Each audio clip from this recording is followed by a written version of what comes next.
Sarah Mitchell stood at the edge of the crowded ballroom, her fingers unconsciously tracing the raised scar tissue that ran along her left forearm. The champagne glass in her other hand trembled slightly as laughter erupted from a nearby group of elegantly dressed guests. She had been invited to this charity gala by her childhood friend Rebecca, who now moved in circles Sarah barely recognized anymore. The event was being held at the prestigious Hartford Hotel, a place where crystal chandeliers hung like frozen waterfalls, and the marble floors reflected the sparkle of expensive jewelry. Everyone here seemed to belong to a world Sarah had left behind 6 years ago, when she enlisted in the Army at 22. She had returned home 8 months ago, but the transition back to civilian life felt like learning to walk on foreign ground. A waiter passed by with a tray of appetizers, and Sarah noticed his eyes flicker to her face before quickly looking away. She knew what he saw. The burn scars that started at her jawline and crept up toward her left ear were impossible to hide, no matter how carefully she applied makeup.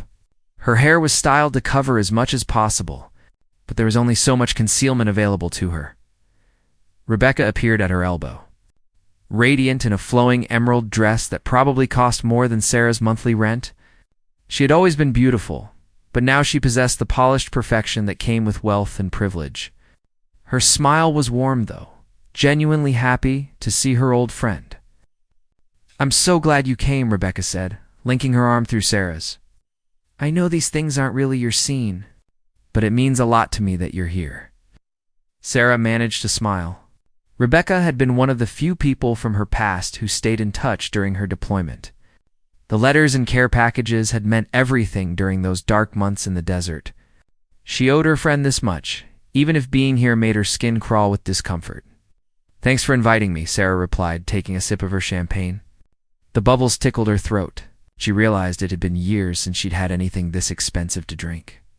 Rebecca guided her through the crowd, introducing her to various people whose names Sarah immediately forgot. They all had the same practiced smile, the same curious glances at her scars, the same awkward pauses in conversation. Some asked politely what she did for work now. Others simply avoided looking at her directly.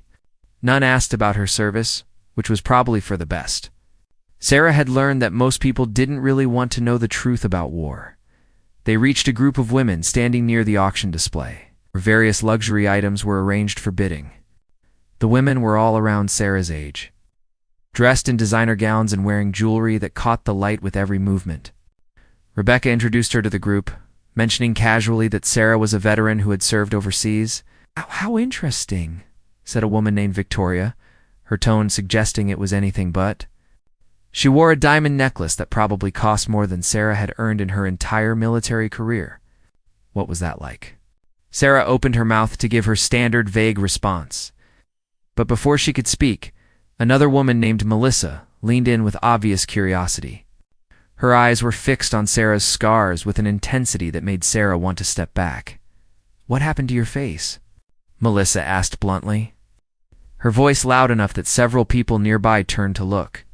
Rebecca's arm tightened around Sarah's, but Sarah forced herself to remain calm. She had dealt with worse questions before, though usually not in such elegant settings.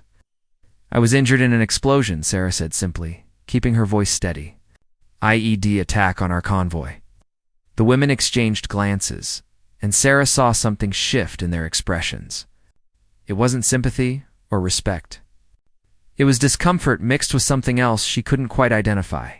Pity, maybe, or perhaps embarrassment at having someone so visibly damaged in their presence. "That must have been awful," Victoria said, her voice dripping with false concern. "But at least you're home now. Have you considered plastic surgery? I know an amazing doctor who does reconstructive work. I'm sure he could do something about those scars." Sarah felt heat rising in her chest, but she kept her expression neutral.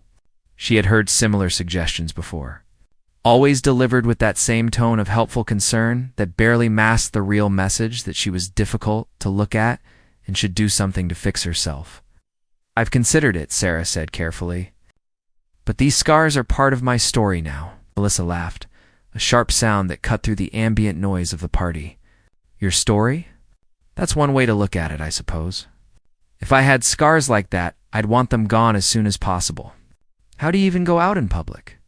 The other women giggled nervously, and Sarah felt Rebecca stiffen beside her. Her friend opened her mouth to say something, but Sarah squeezed her arm gently. She didn't need defending, not from people like this.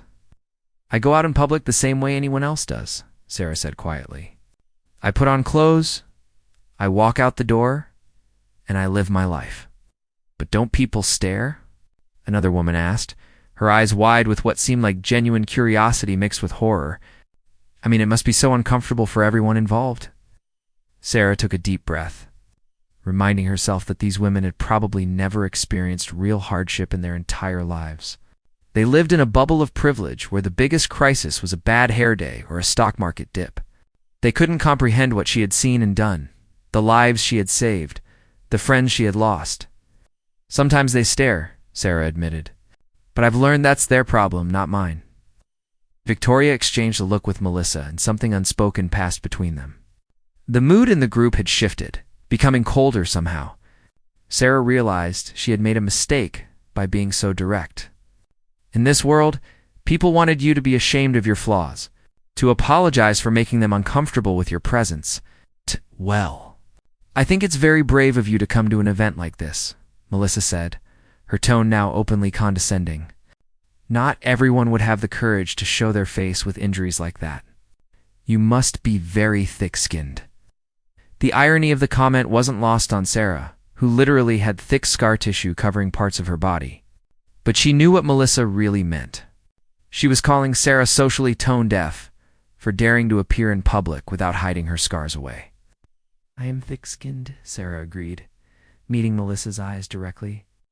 "I had to be, to survive what I went through." Another woman in the group, someone who hadn't spoken yet, suddenly laughed.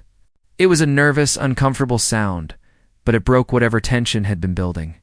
Soon, others were laughing too, and Sarah realized with growing anger that they were laughing at her, not with her. They thought she was being dramatic or self-important by mentioning her survival. Rebecca tried to steer the conversation in a different direction, asking about the auction items, but the damage was done. The women had dismissed Sarah as someone not worth their time or respect. She was a curiosity, a damaged thing that made them uncomfortable, and they wanted her gone from their presence. Sarah excused herself and headed toward the bathroom. Needing a moment alone to collect herself, her hands were shaking again, not from fear but from anger. She had faced enemy fire, had pulled wounded soldiers from burning vehicles, had made life-or-death decisions in split seconds. Yet somehow standing in a room full of privileged socialites was one of the hardest things she had done since coming home. In the bathroom, she leaned against the marble counter and stared at her reflection. The scars were stark under the bright lights, impossible to ignore or minimize. She had earned every one of them. The explosion that had torn through their convoy had killed 2 of her fellow soldiers and injured 6 others. Sarah had been the medic on duty, and despite her own injuries, she had worked to stabilize the wounded until help arrived. The door opened behind her. Victoria walked in, checking her makeup in the mirror. She glanced at Sarah's reflection and smiled that same practiced smile from earlier. "You know, I really do think you should consider surgery," Victoria said, reapplying her lipstick. "It's just that scars like that can be so off-putting to people. You're still young. You could have a normal life if you just took care of that situation." Sarah turned to face her directly. "My life is normal. This is my face now." Victoria's smile faltered slightly. "I'm just trying to help. You don't need to be so defensive. I'm sure it's been traumatic, but at some point you need to move on." "Move on?" Sarah repeated, her voice dangerously quiet. "Is that what you think? That I'm dwelling on the past by not getting plastic surgery? Well, isn't that what those scars represent?" Victoria asked, seemingly oblivious to Sarah's growing anger. "Holding on to something that's over? You're home now. You're safe. Why would you want to keep being reminded of something so awful?" Sarah felt something inside her snap. She stepped closer to Victoria, who instinctively backed up against the counter. "These scars remind me that I'm alive," Sarah said, her voice steady but filled with emotion. "They remind me of the 2 friends who died in that explosion. They remind me that I had the strength to keep fighting even when I thought I was dying. They remind me of every soldier I treated, every life I saved. So no, I don't want to erase them. They're part of who I am now." Victoria's face had gone pale, her eyes wide. For a moment, Sarah thought she might actually understand, might actually see beyond her own limited worldview. But then Victoria's expression hardened. "That's very poetic," she said coldly. "But you're making everyone uncomfortable with your attitude. Maybe if you weren't so aggressive about it, people would be more sympathetic." Sarah laughed, a bitter sound that surprised even herself. "I don't want sympathy. I especially don't want it from people who think my biggest problem is that my face makes them uncomfortable at parties." Victoria pushed past her and headed for the door. Before leaving, she turned back. "You know what your real problem is? You think your service makes you special? That everyone should treat you like a hero. But nobody forced you to join the military. You made that choice, and now you have to live with the consequences. Don't expect the rest of us to celebrate your scars." The door swung shut behind her, leaving Sarah alone in the bathroom. She stood there for a long moment, her hands gripping the edge of the counter so tightly her knuckles turned white. Victoria's words echoed in her head, cruel and cutting precisely because they reflected what Sarah suspected many people thought, but were too polite to say. When she finally returned to the ballroom, Rebecca was waiting near the entrance, concern written all over her face. She had clearly heard about Sarah's confrontation with Victoria, as gossip traveled fast in social circles like these. "I'm so sorry," Rebecca said immediately. "Victoria can be awful. I should have warned you about her." Sarah shook her head. "It's not your fault. I just don't belong here." "Yes, you do," Rebecca insisted. "These people are just shallow. They don't understand what you've been through. They don't want to," Sarah said softly. "I can see it in their eyes. They look at me and see someone broken, someone who makes them uncomfortable because I remind them that bad things happen in the world. It's easier to dismiss me than to actually acknowledge what I represent." Rebecca looked like she wanted to argue, but they both knew Sarah was right. The evening had made something painfully clear to Sarah: the gap between her world. And this one wasn't just about money or social status. It was about fundamental differences in experience and perspective that couldn't be bridged by good intentions or old friendships. As they stood there, commotion near the entrance caught their attention. A group of people had gathered, their voices rising in excitement. Someone important had apparently arrived, though Sarah couldn't see who through the crowd. Rebecca craned her neck to look, then gasped softly. "That's General Marcus Thornton," she whispered. "He's the guest of honor tonight. The whole charity is in his name, something about supporting wounded veterans. I can't believe he actually came." Sarah felt her stomach drop. She knew that name. Every soldier who had served in the Middle East knew that name. General Thornton was a legend, a decorated war hero who had commanded operations across multiple theaters. He had retired 2 years ago amid controversy over his outspoken criticism of how the government treated veterans after their service ended. The crowd parted, and Sarah finally caught a glimpse of him. He was taller than she expected, with iron-gray hair and a bearing that commanded respect even in civilian clothes. His face was weathered and serious, marked by years of hard decisions and heavy responsibilities. As he moved through the ballroom, people clustered around him, eager for a moment of his attention. Sarah turned away, intending to slip out before she could be drawn into whatever spectacle was unfolding. But as she took a step toward the exit, she heard Victoria's voice rising above the crowd. Victoria had positioned herself directly in General Thornton's path, and her voice carried across the ballroom with practiced projection. She was telling some story, gesturing dramatically, and several people around her were laughing. Sarah caught fragments of the conversation and felt her blood run cold as she realized what Victoria was doing. And then she actually said her scars were part of her story, Victoria was saying, her voice dripping with theatrical amusement, as if we're supposed to be impressed that she got herself blown up. I mean, really, the melodrama of it all. The laughter that followed was cruel and pointed. Sarah saw Rebecca's face flush with anger, but before her friend could move, Sarah grabbed her arm and shook her head. Walking away would be the smart thing to do. Getting into another confrontation would accomplish nothing except making her look unstable or aggressive. But something kept her rooted to the spot. Maybe it was pride, Or maybe it was the stubborn part of her that refused to let people like Victoria have the last word. She watched as General Thornton's expression remained neutral, though his eyes had narrowed slightly. He was listening to Victoria with the kind of attention that suggested he was taking careful measure of her character. Melissa had joined Victoria now, emboldened by the audience. The worst part was how defensive she got when Victoria suggested plastic surgery. Like we were attacking her personally. We were just trying to help her fit in better, you know? But I suppose some people enjoy playing the victim. Rebecca's voice cut through the conversation like a knife. She had pulled away from Sarah and was now striding toward the group, her elegant dress swirling around her legs. Sarah Mitchell is one of the bravest people I've ever known. And you're standing here mocking her because her scars make you uncomfortable? Victoria's smile faltered, but she recovered quickly. Rebecca, darling, calm down. We're not mocking anyone. We're just having a private conversation about how challenging it must be for someone like her to integrate back into society. It's actually quite sad. Someone like her? Rebecca's voice had risen, drawing even more attention. You mean a decorated combat medic who saved lives under fire? Yes. How tragic that she dares to show her face at a charity event, supposedly honoring veterans. General Thornton had been silent throughout this exchange, but Sarah saw his jaw tighten. His eyes had moved from Victoria to scan the crowd, and when his gaze landed on Sarah, something shifted in his expression. Recognition, perhaps, or maybe just assessment. He started to move in her direction, and the crowd parted instinctively before him. Sarah wanted to disappear. The last thing she needed was to become the center of this kind of scene, especially in front of someone like General Thornton. But there was nowhere to go without pushing through the crowd that had gathered to watch the drama unfold.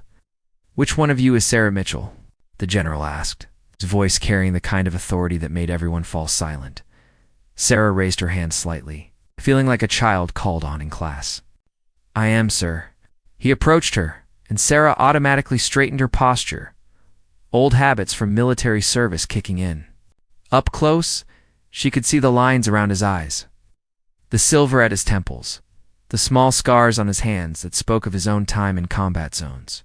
His eyes were sharp and assessing, but not unkind. "I'm Marcus Thornton," he said, extending his hand. His grip was firm when she took it. "Tell me something. Were you a medic with the 3rd Battalion, 7th Infantry?" Sarah blinked in surprise. "Yes, sir." "How did you know?" "I make it my business to know about soldiers who distinguish themselves in combat," he replied. "Especially medics who continue treating wounded under direct fire. You were awarded the Bronze Star with Valor, if I'm not mistaken, for actions during an IED attack that killed 2 soldiers and wounded 6 others." The ballroom had gone completely quiet now. Sarah was aware of dozens of eyes on her, including Victoria's.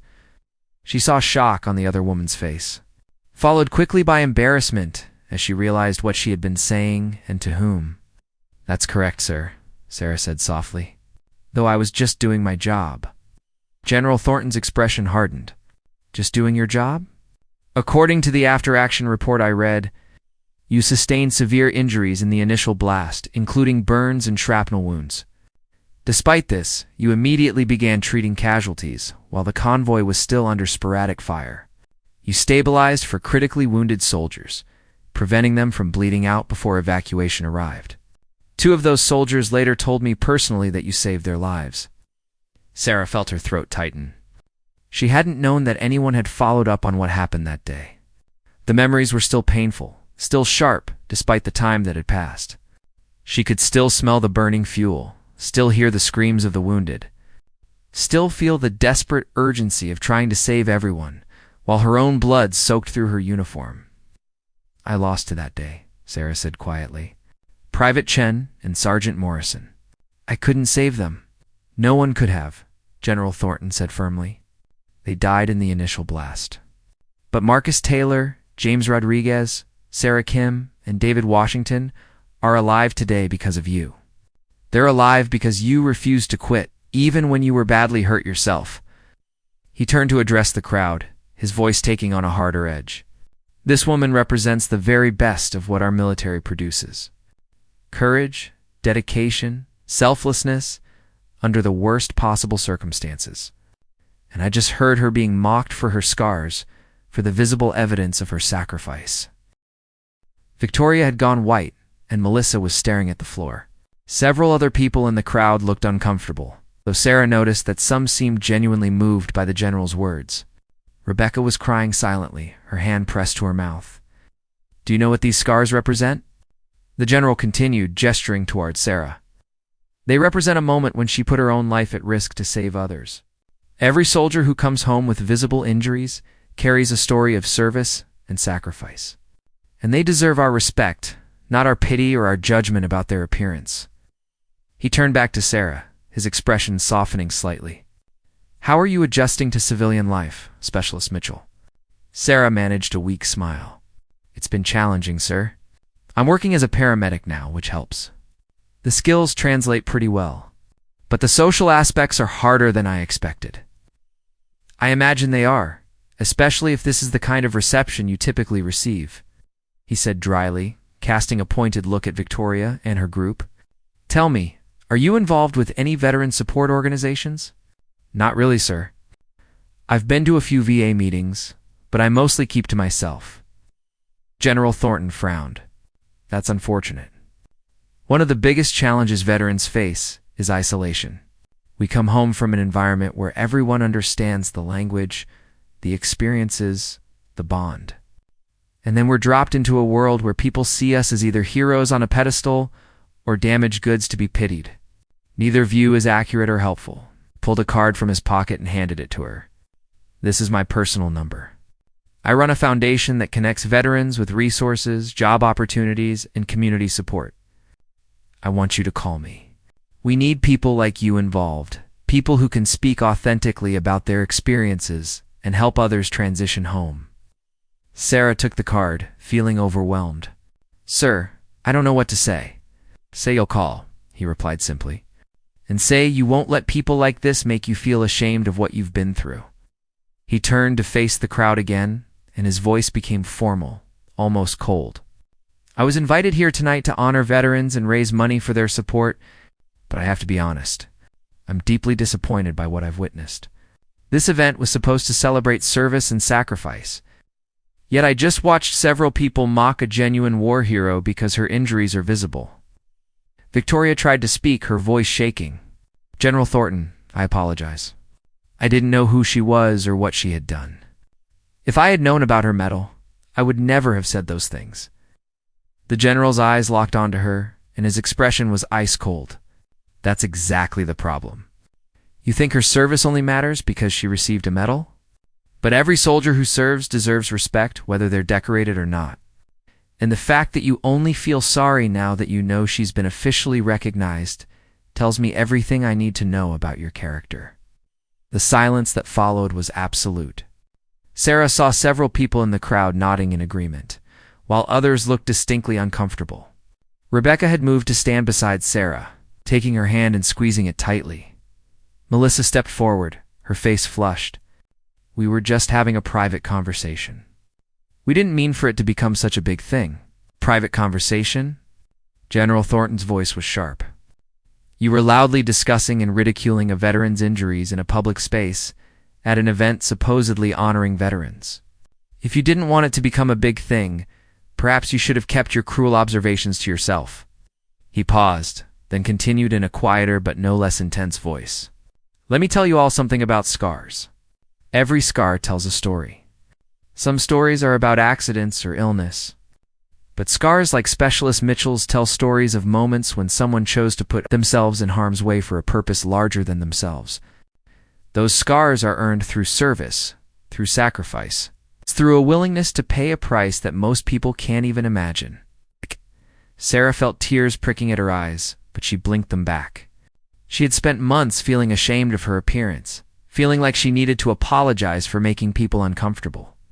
But standing here, listening to General Thornton defend not just her, but every wounded veteran, something inside her began to shift. "I served for 32 years, the general continued. "I've commanded thousands of soldiers, and I've sent too many of them into danger. Some didn't come home. Others came home changed, physically or mentally or both. And every single one of them deserves better than to be mocked at a charity event by people, who have never sacrificed anything more significant than which designer dress to wear. His words hit like hammer blows, and Sarah saw Victoria actually flinch. Several people in the crowd were nodding vigorously now, and she heard someone start to clap. The applause spread quickly, building until most of the ballroom was applauding. But it wasn't for the general. He had turned and was gesturing toward Sarah, making it clear that she was the one who deserved recognition. Sarah felt her face burning, both from embarrassment and emotion. She wasn't used to being the center of attention like this, especially positive attention. For months, people had been staring at her scars with disgust or pity. This was different. These people were looking at her with respect, with admiration, with something that looked like genuine appreciation. When the applause finally died down, General Thornton addressed the crowd once more. "I'm going to make a suggestion to the organizers of this event. If we're going to have a charity gala to support wounded veterans, perhaps we should actually include some veterans in the planning and execution. Perhaps we should invite them to speak about their experiences. Perhaps we should treat them as the honored guests they should be, rather than as uncomfortable reminders of war that we'd prefer to keep hidden." He turned back to Sarah. "Would you be willing to speak at events like this? To share your story with people who need to hear it?" Sarah hesitated. Public speaking had never been her strength. The idea of standing in front of crowds talking about her experiences made her stomach churn.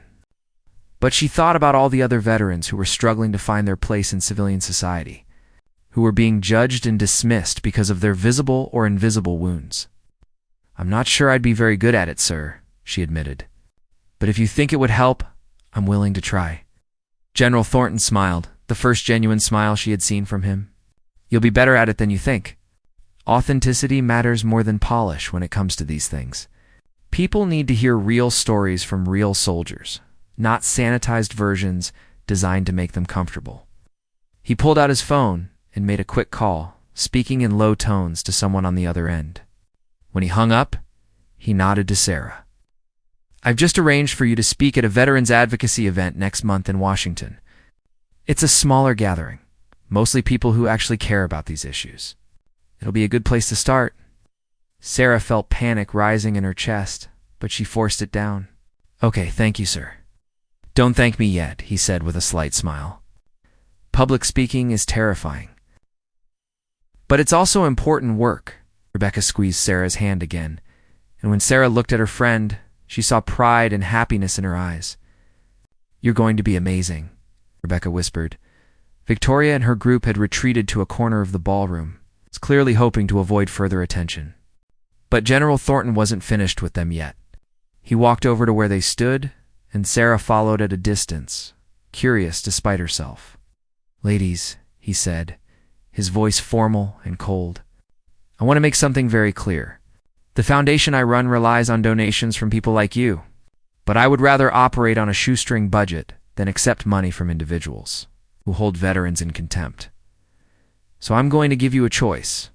You can either educate yourselves about the realities of military service and veteran transitions, or you can find other charities to support." Victoria looked like she might cry. "General, please. I truly am sorry. I was cruel and ignorant, and I regret it deeply. Is there anything I can do to make this right?" General Thornton studied Victoria for a long moment, his expression unreadable. Sarah could see the conflict in the other woman's face, the genuine shame mixing with the social embarrassment of being called out so publicly. Part of Sarah wanted to feel satisfaction at Victoria's discomfort, but mostly she just felt tired. This whole evening had drained her in ways that combat never had. "You want to make it right?" the general asked finally. "Then actually learn about the veterans you claim to support. Volunteer at a VA hospital. Spend time listening to their stories without judgment. Understand that these people gave up years of their lives, sacrificed their physical and mental health, and deserve more than lip service and pity." Victoria nodded rapidly, her perfect makeup starting to streak from tears. "I will." "I promise I will." Alyssa stepped forward beside her friend. "We both will. General, we were wrong. Completely, horribly wrong. We let our privilege and ignorance turn us into exactly the kind of people we thought we were better than." Sarah found herself surprised by the admission. It would have been easier for them to make excuses, to blame alcohol or stress or anything else. Instead, they were owning their behavior, even if it came only after being publicly shamed. The general's expression softened marginally. Words are easy, actions matter. If you're serious about this, I'll arrange for you to visit Walter Reed Medical Center next week. You'll meet wounded warriors who are dealing with far more than scars. Some have lost limbs. Others are fighting invisible injuries that will haunt them for the rest of their lives. And all of them are working every day to rebuild themselves, despite what they've lost. He turned to Sarah. Would you be willing to join them? Having a veteran present who can speak candidly might make the experience more meaningful. Sarah's first instinct was to refuse. Spending time with Victoria and Melissa after what had happened tonight seemed like torture. But she saw something in their faces that gave her pause. They looked genuinely shaken, not just by being caught, but by the realization of their own cruelty. Maybe people could change if given the opportunity. I'll go, Sarah said quietly. But I want to make something clear. I'm not going to sugarcoat anything. If you want to understand what veterans go through, you're going to hear the truth, even when it's uncomfortable. Victoria met her eyes. And for the first time that evening, there was no condescension or pity in her gaze. Just honesty. That's what we need to hear. Thank you. The tension in the room had shifted. What had started as a confrontation had transformed into something else, something that felt almost hopeful. Other guests began approaching Sarah.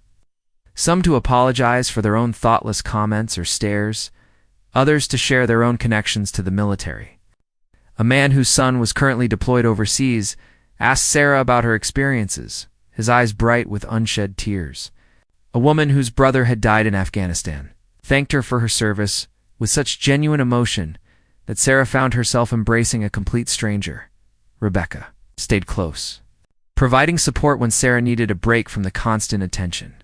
At one point, she pulled Sarah aside to a quiet corner where they could catch their breath. I can't believe that just happened, Rebecca said, her voice full of wonder.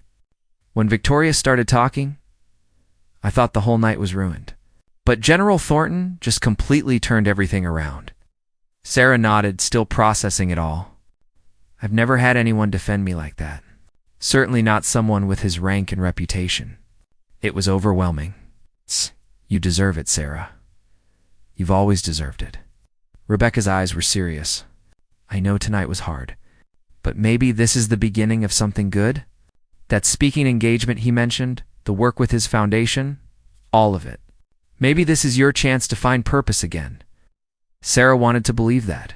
For months, she had been drifting, going through the motions of civilian life without any real sense of direction or belonging. Her work as a paramedic was satisfying in its way, but it didn't provide the same sense of mission that military service had. She missed being part of something larger than herself, missed the camaraderie and shared purpose. I'm scared, Sarah admitted. What if I'm not good at it? What if I get up there to speak and I freeze, or I say something stupid, or I cry in front of everyone? Then you cry, Rebecca said simply. You're human, Sarah. You're allowed to have emotions. The people who need to hear your story don't want a perfect, polished presentation. They want the truth. And you're one of the bravest, most honest people I know. General Thornton found them a few minutes later, his expression less severe than before. Specialist Mitchell, I wanted to thank you for handling tonight with such grace. I know confrontations like that aren't easy, especially when you're already dealing with the challenges of transition. Thank you for stepping in, sir, Sarah replied. You didn't have to do that. Yes, I did, he said firmly. One of the biggest failures of our society is how we treat veterans after they come home. We put you on pedestals when it's convenient, ignore you when it's not, and rarely take the time to actually understand what you need. I've made it my mission in retirement to try to change that, even if it's just one person at a time. He gestured around the ballroom, where the party was slowly returning to its normal rhythm. Events like this raise money, which is important, but they often do more harm than good if they're just performative charity without real understanding or connection. I'm hoping that what happened tonight might actually spark some genuine change in how people think about veterans. Sarah followed his gaze and saw that several guests were now engaged in serious, Conversations with the few other veterans who had been invited to the gala. Victoria and Melissa were talking quietly with an older man who wore a Vietnam veteran's cap. The atmosphere had shifted from superficial socializing to something more substantive. "Can I ask you something, sir?" Sarah said hesitantly. "How do you deal with the anger? When people are dismissive or cruel, how do you keep from just giving up on trying to make them understand?" General Thornton was quiet for a moment, considering his answer. "Honestly, some days I don't. Some days I want to write off everyone who hasn't served as hopelessly ignorant. But then I remember that ignorance isn't always malicious. Most people genuinely don't know what military life is like. They've never been in a situation where life and death decisions have to be made in seconds. They've never experienced the bond that forms between soldiers who depend on each other for survival."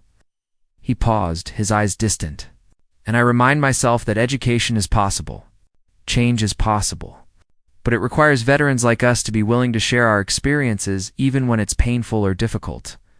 If we don't tell our stories, someone else will tell them for us, and they'll probably get it wrong." Sarah absorbed his words, feeling the weight of responsibility they carried. She had spent months trying to fade into the background, to minimize her presence so as not to make others uncomfortable. But maybe that was the wrong approach. Maybe visibility, even with its challenges, was necessary. "I'll do it," Sarah said with more conviction. "The speaking engagement, the foundation work, all of it. I can't promise I'll be good at it right away, but I'll try." General Thornton smiled. "That's all anyone can ask. And for what it's worth, I think you'll be excellent at it. You have something that can't be taught. Authenticity.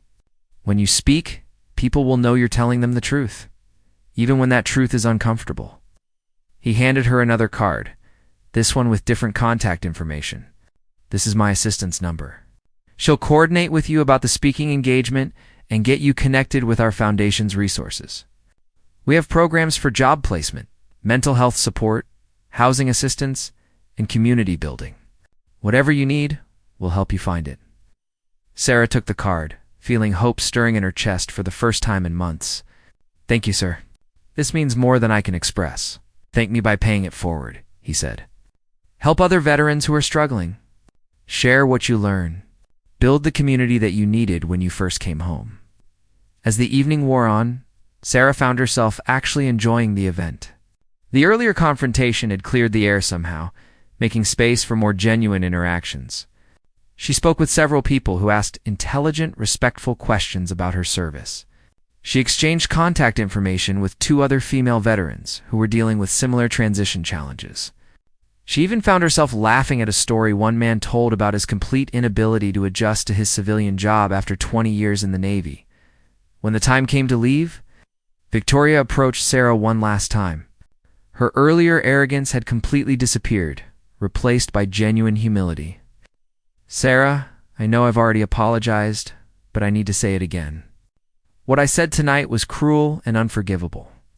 I've spent my whole life in a bubble, never having to think about sacrifice or service or anything beyond my own comfort. That's not an excuse, just an explanation. I want to do better. I want to be better." Sarah studied her for a moment, then nodded. "I believe you, and I appreciate you saying that. Just remember that change requires more than words. It requires consistent action, even when it's inconvenient or uncomfortable." "I understand," Victoria said. "I'll see you at Walter Reed next week?" "I'll be there," Sarah confirmed. Victoria hesitated, then extended her hand. "Thank you for giving me a chance to learn. I don't deserve your grace, but I'm grateful for it." Sarah shook her hand. "Everyone deserves a chance to learn and grow. That's what makes us human." Outside the hotel, the night air was cool and refreshing after the warmth of the crowded ballroom. Rebecca walked Sarah to her car, their arms linked like they used to do when they were teenagers. "You know what tonight taught me?"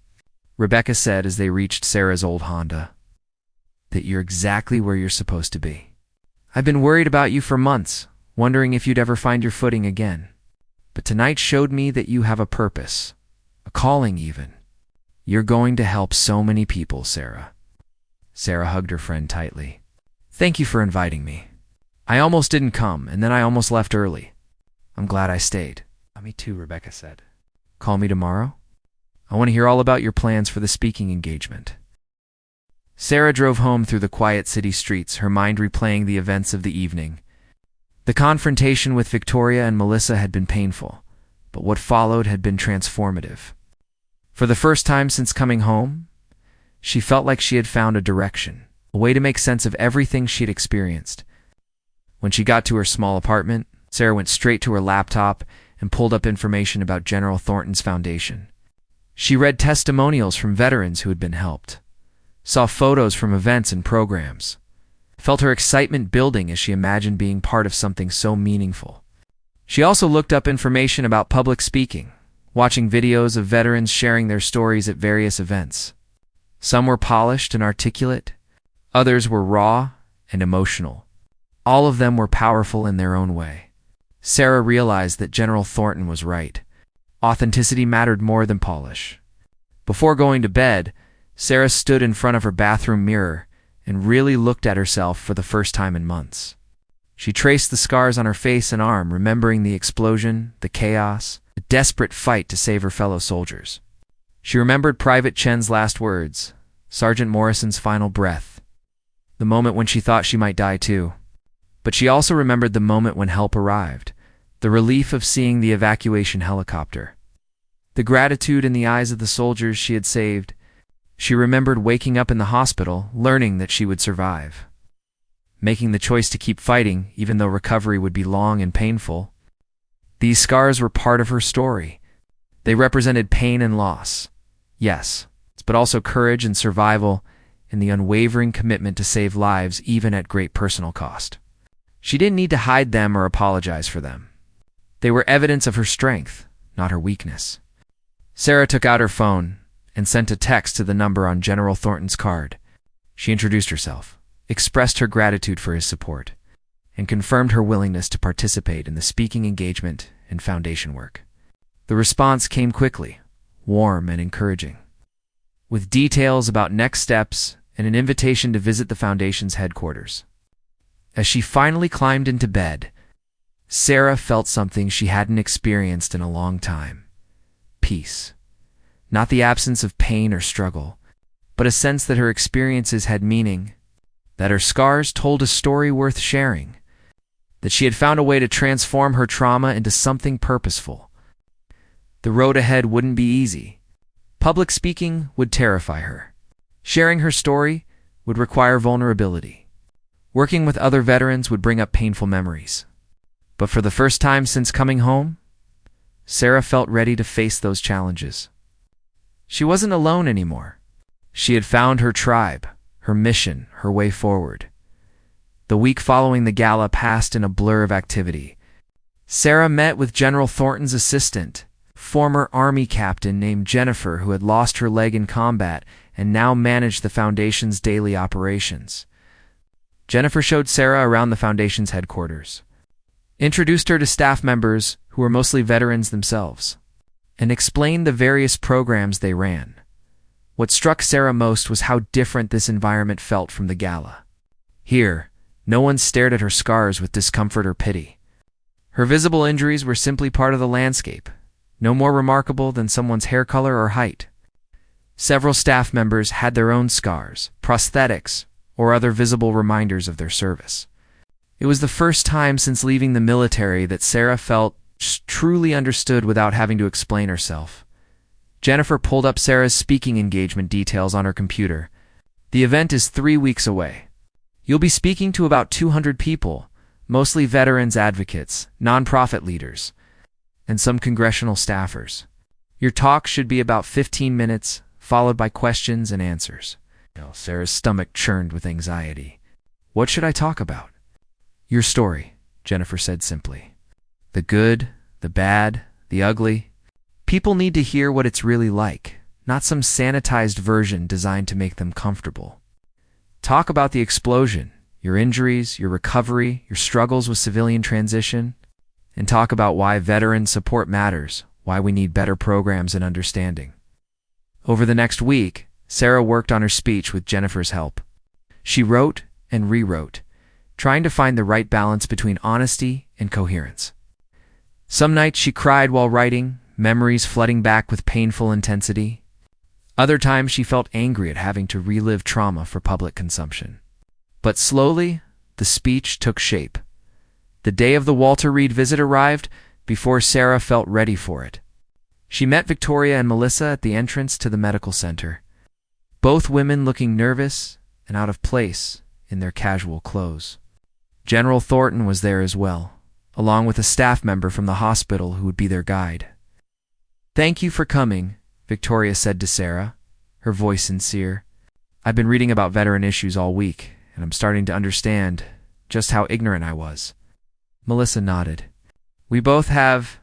It's been eye-opening and honestly pretty shameful. We had no idea what veterans face, even the ones who aren't visibly injured." Their guide, a nurse named Robert, who had served as a medic in Iraq, led them through the facility. They visited the prosthetics department first, where Sarah watched veterans of all ages learning to use artificial limbs. A young Marine who had lost both legs in an IED attack was practicing with new prosthetics. His determination visible in every labored step. Victoria approached him hesitantly. "Can I ask what happened to you?" The Marine, whose name was Tyler, smiled despite the obvious pain he was in. "Stepped on an IED while on patrol in Helmand Province. Lost both legs above the knee. But I'm still here, still fighting, still determined to walk again." "How do you stay so positive?" Melissa asked, her voice cracking. Tyler's smile faded slightly. "I'm not always positive. Some days I wake up and I'm angry at the world. Some days I feel like giving up. But then I remember the guys who didn't make it home, and I figure I owe it to them to make the most of the life I still have." Sarah felt the familiar ache of survivor's guilt. She understood exactly what Tyler meant. Every veteran who came home carried the weight of those who didn't, an invisible burden that never truly went away. They moved through other departments, meeting veterans dealing with traumatic brain injuries, PTSD, and severe burns. Each person they met had a story of struggle and resilience, of pain and perseverance. Sarah watched as Victoria and Melissa's initial discomfort transformed into genuine empathy and understanding in the mental health ward. They met a veteran named Marcus who had attempted suicide twice since returning from Afghanistan. He spoke candidly about his struggles with PTSD, how the nightmares and flashbacks had destroyed his marriage and cost him his job. His honesty was raw and painful, and Sarah saw tears streaming down Melissa's face as he talked. "The hardest part isn't the symptoms themselves," Marcus said. "It's the isolation. When you come home and nobody understands what you're going through, when people tell you to just get over it or move on, it makes you feel completely alone, like you're broken and there's no way to fix yourself." Sarah spoke up for the first time. "I know exactly what you mean. After I came home, I felt like I was speaking a different language than everyone else. The things that mattered to me seemed trivial to civilians, and their concerns felt incomprehensible to me." Marcus nodded vigorously. "Exactly. It's like living in two different worlds, and nobody prepares you for how hard that transition is going to be." After the tour, they gathered in a conference room with several veterans and hospital staff members. General Thornton facilitated a discussion about the challenges veterans faced and what could be done to improve support systems. Sarah found herself speaking up more than she expected. Sharing her own experiences and listening to others share theirs, Victoria raised her hand tentatively. "I have a question, and I hope it's not offensive. But why don't more veterans speak up about what they need? Why don't you tell people like me how ignorant we're being?" An older veteran named Frank answered, his voice gruff but not unkind. "Because we're tired. Tired of explaining, tired of justifying. Tired of trying to make people understand something they'll never fully grasp unless they've lived it. It's easier to just keep quiet and deal with things on our own." "But that's exactly the problem," Sarah said, feeling a surge of conviction. "When we stay quiet, people like Victoria remain ignorant, not out of malice, but because they simply don't know. We have a responsibility to educate, even when it's exhausting, because our silence allows the problems to continue." General Thornton looked at her with approval. "That's exactly the message you need to share at your speaking engagement. Veterans need support, but civilians need education. Both sides have to be willing to put in the work to bridge that gap." The discussion continued for another hour, ranging from specific policy recommendations to broader cultural issues. By the end, Sarah felt energized despite her exhaustion. This was meaningful work, the kind of mission-driven purpose she had been missing. As they left the hospital, Victoria pulled Sarah aside. "I don't have the words to thank you enough for today. What we saw, what we heard, it's changed my entire perspective. I've been living in such a bubble, and I'm ashamed that it took public humiliation to burst it." Don't be ashamed," Sarah said. "Use that feeling as motivation to do better. That's all any of us can do." Melissa joined them, her eyes still red from crying. "I want to volunteer. Here, or at the foundation, or wherever I can help. I have time and resources, and I want to put them to use for something that actually matters." Sarah smiled. "Talk to Jennifer at the foundation. They're always looking for volunteers, especially people with fundraising skills and social connections." The next 2 weeks were a whirlwind of preparation. Sarah practiced her speech repeatedly, timing it, adjusting it, trying to strike the right tone. She met with other veterans who had done public speaking, absorbing their advice and learning from their experiences. Jennifer helped her anticipate potential questions and prepare thoughtful responses. The night before the speaking engagement, Sarah barely slept. She lay in bed rehearsing her speech in her head, imagining all the ways it could go wrong. What if she froze on stage? What if she started crying and couldn't stop? What if people were bored or dismissive? But when she arrived at the venue the next morning, General Thornton was waiting with words of reassurance. "Remember, these people want to hear from you. They're here because they care about veterans' issues. You're not trying to convince hostile skeptics. You're speaking to allies who need to understand the reality of what veterans experience." The auditorium was smaller than Sarah had imagined, which somehow made it more intimidating. She could see individual faces, read expressions, sense the attention focused on her. Jennifer introduced her with a brief summary of her military service and her Bronze Star citation. Then it was time. Sarah walked to the podium on shaking legs. She looked out at the audience and saw General Thornton in the front row, his expression encouraging. She saw Victoria and Melissa near the back, both giving her thumbs up. She saw Rebecca, who had driven 3 hours to be there. And she saw dozens of strangers who had given up their Saturday morning to learn about veterans' issues. She took a deep breath and began. "My name is Sarah Mitchell, and I'm a combat veteran with scars that people can't help but stare at. For months, those stares made me feel ashamed, broken, less than human. But recently, someone reminded me that my scars tell a story worth sharing. So that's what I'm here to do today." Sarah spoke about the explosion, describing it with raw honesty. She talked about the terror of being under fire while trying to save wounded soldiers. She shared the devastating moment when she realized Private Chen and Sergeant Morrison were beyond saving. She described her own injuries and the long, painful recovery that followed. Then she talked about coming home, about the alienation and isolation she felt, about the thoughtless comments and pitying stares, about the night at the gala when she had been mocked for her appearance by people who claimed to support veterans. "I'm not sharing this to make you feel guilty," Sarah said, her voice growing stronger. "I'm sharing it because change requires understanding. You can't support veterans effectively if you don't understand what we're dealing with. And you can't understand unless we tell you, even when it's painful or uncomfortable for both sides." She spoke about the need for better transition programs, for mental health support, for job training and placement services. She talked about the importance of community and connection, of veterans having spaces where they could be honest about their struggles without judgment. "The scars you can see on my face and arms tell only part of my story," Sarah said, approaching the end of her speech. "Like most veterans, I carry invisible scars too. Memories that wake me up at night. Moments of panic triggered by unexpected sounds. A sense of disconnection from the civilian world that sometimes feels impossible to bridge." She paused, letting her words sink in. "But I'm learning that these scars, visible and invisible, don't have to define me in a negative way. They're evidence of my strength, my survival, my commitment to something larger than myself. And they've given me a purpose, which is to help other veterans feel less alone in their struggles." Sarah concluded her speech with a call to action. If you want to support veterans, start by listening to us. Really listening without judgment or assumptions.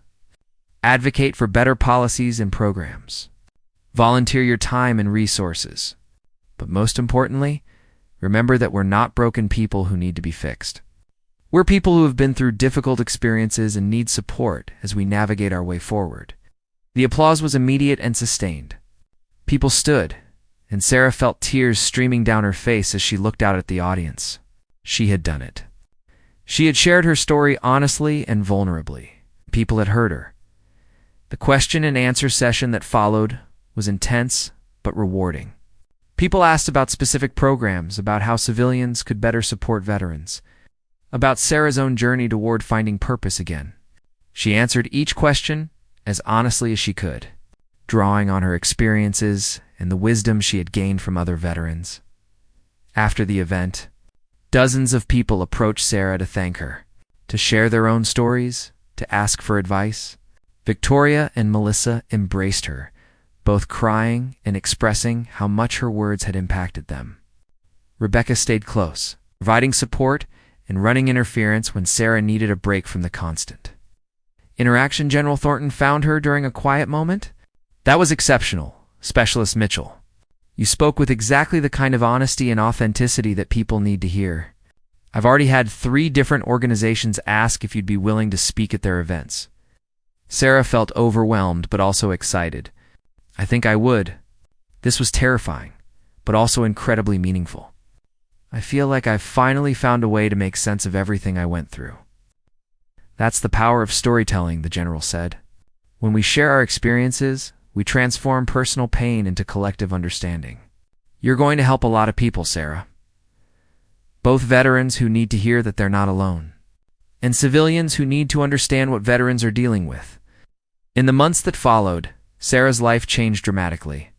She continued working as a paramedic but also became increasingly involved with General Thornton's foundation. She spoke at numerous events, each one becoming slightly easier than the last. She helped develop programs for veteran transition support. She mentored other veterans who were struggling to find their footing in civilian life. Victoria and Melissa became regular volunteers at the foundation, using their social connections and fundraising skills to generate support for veteran programs. The transformation in both women was remarkable. They had gone from ignorant and cruel to genuinely committed advocates, willing to admit their past mistakes and work actively to make amends. Sarah's relationship with her own scars also evolved. She no longer felt the need to hide them or apologize for them. They were part of her story, visible reminders of what she had survived and overcome. When people stared now, she sometimes struck up conversations, using their curiosity as an opportunity to educate them about veteran experiences. The most meaningful moments came when other veterans reached out to Sarah after hearing her speak. They sent emails and messages expressing gratitude for her honesty, sharing their own struggles, asking for advice. Some said her words had given them hope during dark times. Others said she had helped them feel less alone. One evening, Sarah received an email from David Washington, one of the soldiers she had saved during the Ide attack. She hadn't heard from him in years and had wondered if he was okay. His message was simple, but profound.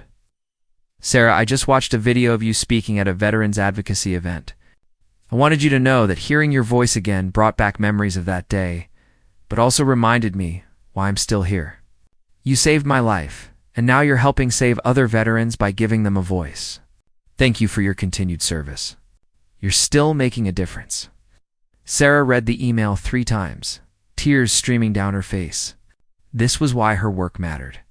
This was why she pushed through her fear and discomfort to share her story publicly. Every veteran who felt less alone, every civilian who gained understanding, every policy that improved because people had been educated about the real issues, it all added up to meaningful change. She thought back to that night at the gala, when Victoria's cruelty had made her feel worthless and ashamed. It seemed like a lifetime ago now, though only months had passed. That painful encounter had become a turning point, the catalyst that pushed her toward finding purpose and meaning in her experiences. Sarah looked at her reflection in the window. the scars visible in the soft light of her apartment. She traced them gently, thinking about everything they represented. Pain and loss, yes, but also courage and survival and the power of human resilience. These scars had once made her feel broken, but now they made her feel strong. Her phone buzzed with a text from Jennifer about an upcoming speaking engagement at a high school, where Sarah would talk to students about military service and veteran transition. She smiled and typed her acceptance. The work would continue, the stories would be shared, and slowly but surely, understanding would grow. Sarah had learned that the most powerful thing she could do with her scars was not to hide them, but to let them speak. To let them tell the story of sacrifice and survival, of struggle and strength, of pain transformed into purpose. She had found her voice. She was going to use it to make sure that no veteran ever felt as alone and dismissed as she once had. The scars that people had once laughed at now commanded respect, not because they had changed, but because Sarah had learned to own them, to honor what they represented, and to use her story to create change. She was no longer just a wounded veteran trying to fit into civilian society. She was an advocate, a voice for those who struggled to speak, a bridge between the military and civilian worlds.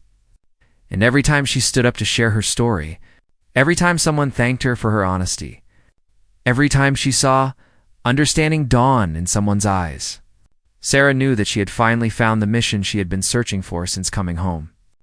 Her service hadn't ended when she left the military. It had simply taken on a different form, one that was just as important and meaningful as anything she had done in uniform.